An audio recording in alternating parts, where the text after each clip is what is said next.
So hello বন্ধুরা, আমরা আজকে যাচ্ছিলাম ঘুরতে আমার বরের সাথে। তো হঠাৎ করে জানতে পারলাম যে আজকে কেশব ডে আসছে। তো আমাদের এখানে দুর্গানগরে প্রোগ্রাম হচ্ছিল।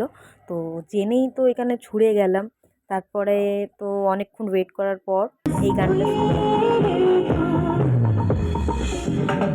তারপরে অনেকক্ষণ ওয়েট করেছি, মানে রাত্রির অবধি ওয়েট করেছি কখন আসবে কখন আসবে। শেষমেশ এসছে, শুনুন আপনারা।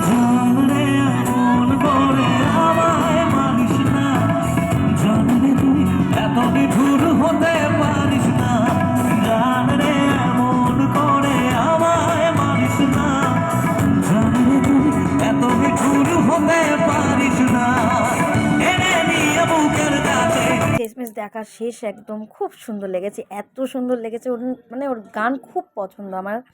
এই গানটা তো সব থেকে বেশি পছন্দ। তো মানে কি বলবো, দেখে খুব খুশি হলাম, সামনের থেকে দেখতে পারলাম। টাটা, বাই বাই বন্ধুরা, আবার আর একটা ব্লগ নিয়ে আসবো।